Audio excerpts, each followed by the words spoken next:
Hey everyone. Anime is Japanese, obviously. That's what makes it anime.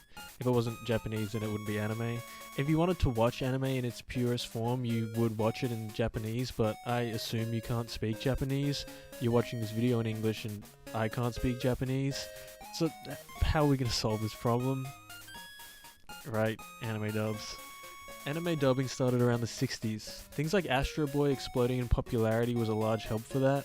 The aforementioned show also being directly related to another we'll talk about later in the video. Dubbing is quite a varied thing. You can have dubs that adhere to the original source material quite well. You can have dubs that diverge, changing things for reasons such as appealing to a wider English audience. You can have dubs that are just plain fucking stupid, which usually end up being fun to watch. There's a whole wide world out there. Some dubs have multiple versions, some shows don't get any dubs, but we're here to look at dubs. Is it just me or does the word dubs get a little incoherent after saying it a few times? A dub can make or break a show. I know I've dropped shows over hating the dubs because sometimes you just can't be bothered to read subtitles. I mean, there's a time and a place, and many shows I like haven't got dubs yet, which is probably for the best, but when a dub is good, it's good, and when a dub is bad, it's either bad funny or bad terrible and you hate the show completely.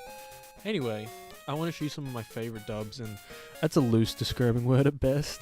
Some of these dubs are good, sure, but some of them are just fucking terrible too. I'm not talking about these in terms of quality though, I'm just talking about my favorite. Okay, so I figure I'm gonna rank these in order from my least favorite to favorite. So first up... Let me go, let me go, let me go, let me go, let me go! Don't be afraid, I just want to be friends with you. The show was made in 1966, but it took about 20 years to even get a dub because of racism mostly. This show is super racist, so who better to dub it than the Christian Broadcasting Network? You be out of your mind, boss. How can you expect us to work if we don't eat? The price for meat is too high already, Mr. Boss Man. Yeah, this dub is grating. I watched this whole series probably like 2 or 3 years back when I went through a major Kimber phase, and even as someone completely hyper-fixated on it at the time, the show was still nothing short of torture to watch. Like, genuinely, I had such a fucking terrible time watching it. I recall playing it on the family TV during Christmas Day. There's not much relevance there, but it's a fun memory. Anyway, the fact that this was allowed to air on TV is just otherworldly to me. It feels like something that shouldn't even exist, and I'm not even talking about the racism. This was made in the 80s, and I know there were racist people then, because there's still racist people now.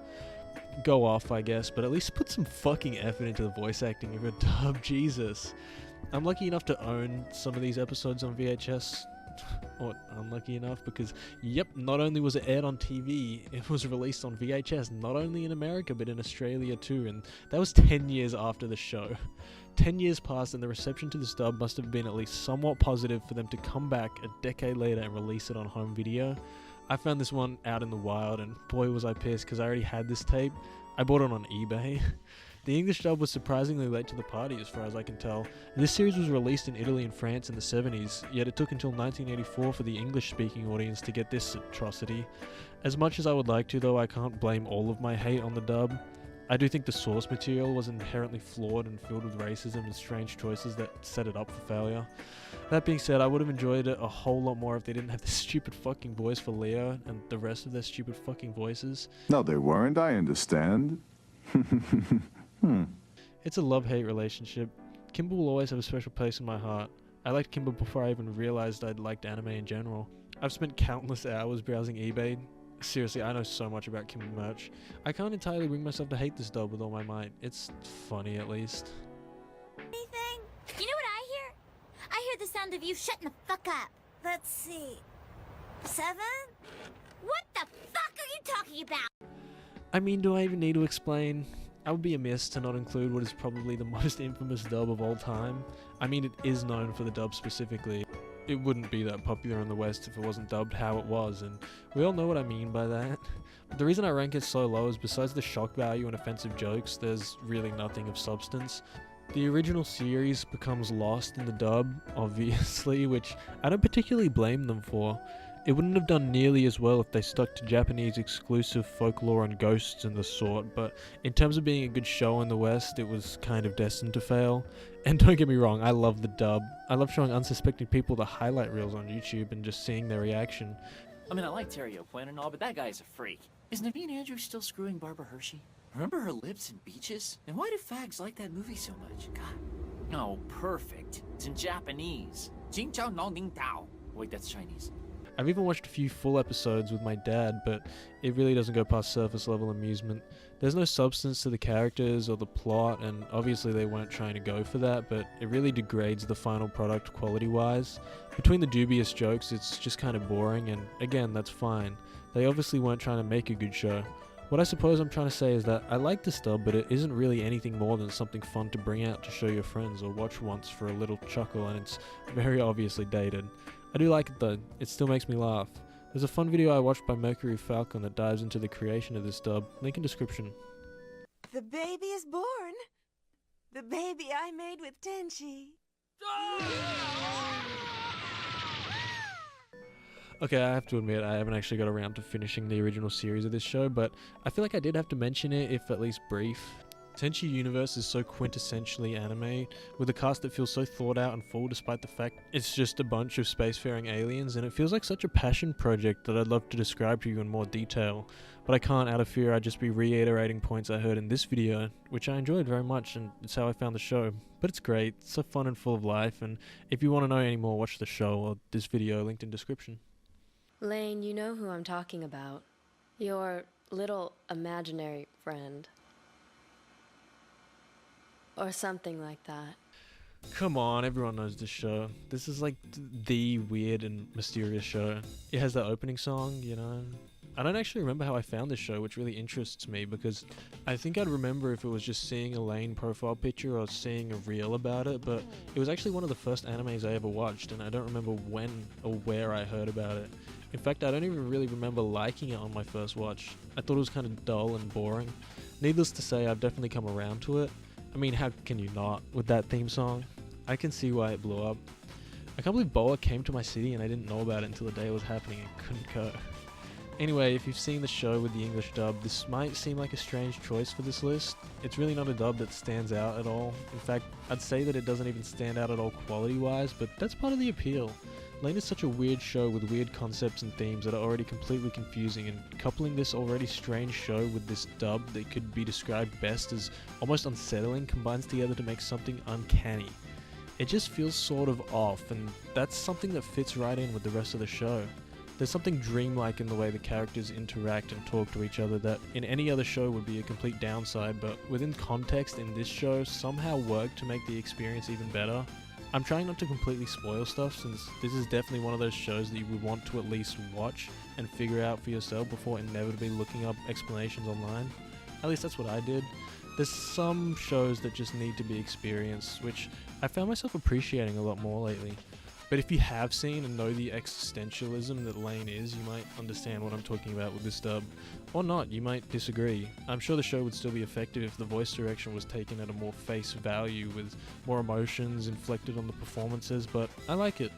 It's dull, it makes it stand out to me in ways that I haven't felt in other dubs before. I don't give a shit, this is very important. What the hell are you doing? Oh man. I mean, what can I even say about this complete work of art? I was just beginning to think I had lived a long enough life to write off things like finding just swearing funny. I mean, I love swearing as much as the next guy. It's something that can really express different emotions in different ways, but I really hadn't seen anything with few jokes and just swearing that had amused me in that way in years. I mean, if you're not counting ghost stories, which I guess is slightly different because of the shock values and slurs and that kind of thing, until I saw this. This dub is a fucking masterpiece. Never before have I been so utterly captivated by something that feels like it's completely surface level, but I loved it. That's genuinely all I have to say about it. Go watch this one for yourself. Oh, hey guy, how's it going? Yeah? What's up? For starters, how about you call Miss Kobayakawa over here? I'm a senior. Tell her Izumi's here to see her. Yeah! I suppose I have to talk at least about one that I think is actually good because of the quality of it. I talked about Lucky Star a little in my last video, but I realized I didn't actually talk about the dub much, if at all. It's something that is just completely solid. It keeps the complete original essence of the show. It doesn't really change the source material much that I know of, and maybe because of the nature of the show it also feels so natural. I mean, the show is just idle chatter, but they do the simple fundamentals really well, and that's the most important part of anything. I guess that's the whole appeal of the show too. The casual dialogue. Nobody's really watching it for the visuals though. It does have some fun, cool visual stuff here and there. The speaking and the rest of the diegetic audio is really a lot of the appeal, at least for me personally. The effectiveness of that elevates the rest of the show. However, turning my back on everything I just said about this show so I can make a point on dubs as a whole, this dub in specific is really nothing that stands out completely in the way of talented performances and directing. Don't get me wrong, there's nothing wrong about the voice acting in the dub. It's great, but it's nothing you would call out of this world or one of a kind, but it doesn't need to be. I think I often find myself measuring things up against the best of the best things ever when there's no need for them to be. There's some super talented voice actors in shows and movies out there that blow other things out of the water, and simply measuring against those things is futile, because I don't think they need to be ridiculously good or amazingly talented. Again, don't get me wrong, I'm not in any way saying the Lucky Star dub is bad or lazy. It's got a pretty great performance, and that's all it needs to have. It goes hand in hand with everything else in the show, and that's what makes the package as a whole feel complete. Finished experience, and I think that's what some anime dubs don't get. Most obviously with things like localization and trying to make it appeal to the specific audience they're targeting, but to dub a show properly, I think you need to feel and connect with the project you're doing. Anyway, sorry, I went off on a tangent and I don't know how to dig myself out of it. Lucky Star's dub is good. I like it. Through burning fire! Through raging flood! If you order me to strip down, I'll strip down! If you order me to throw up, as a soldier of a cross! And as a sweet innocent maiden who'd do anything for Lord of Palazzo. Oh, please take me, Lord of Palazzo! The final dub on this list is one I haven't seen talked about at all, like anywhere. It's Excel Saga, and I love this show in general. I was browsing some piracy anime site with my friend in Cole one night, and we had just finished watching an episode, and with nothing else to do, I just clicked around randomly until I landed on this show, and I was kind of drawn into it completely already by the intro, but we actually watched the first episode with subtitles. I figured my logic was I didn't already know about it, and I hadn't heard anyone else talking about it, so even though there was a dub option, what was the point? Because obviously it's going to be bad and terrible and no good. We finished the first episode and utterly confused and completely sold, we searched up Excel Saga on YouTube, where we were greeted by the whole show, and as you do for old shows, you upload them to YouTube, but these were the English dub, so we watched part of the first episode again and wow, it was awesome, like super awesome, real quality stuff. Obviously the show doesn't take itself too seriously and the dub doesn't either, yet it still has an abundance of effort clearly put into it, and for a show that was dubbed in the really early 2000s, I think it's surprising there wasn't more of an attempt to localize it. It feels very faithful to the source material, unlike the show is to the manga, very obviously. Even today I feel like it stands as something fresh and new that you don't see too often. Obviously this could probably be attributed to the over-the-top nature of it, or the entire show in general, but it's fun and silly. Although that could be stuff that could be said about the show originally without the dub, and I think it's quite the feat that the show managed to pull off the English dub well and make it seem like the original and somehow match its energy and do whatever else it did. I don't know, this is really one of those shows that you have to go and watch for yourself to truly understand. It's all on YouTube, just search it up. I love it. Well, that's my list. I suppose it's maybe a little short and there are a ton of other standout dubs out there just waiting for people to watch them, but these are the ones that really personally stood out for me. What I found interesting about making this list is that there's really no completely serious dubs on here, which brings me back to that little rant I went on earlier. Art is subjective, and sometimes the objectively best thing isn't the best for you. We're all weird little people and nobody completely shares the same opinion, so everyone's list looks a little different. And that's not because of any quality, that's just because of preference and what you're drawn to. I love all the dubs on this list, and most of them are for completely different reasons. They all feel completely unique in their own way, and I think that's just kind of awesome, because that wasn't what I was trying to do with this list. The idea just started as a kind of, okay, what are my favorites? And I already had the preconceived notion that all of these were going to be purely for quality, and maybe one or two joke ones. I've had that fucking Leo the Lion show in my head rent-free for too many fucking years at this point. Maybe getting it out on paper will solve that problem. I don't think so. Anyway, I think it's a cool little study, and something I often do when I'm bored is make fun little lists of my favorite things and see how they compare. These don't compare to each other at all. Like I said, they're completely unique and strange, and that's kind of cool, don't you think?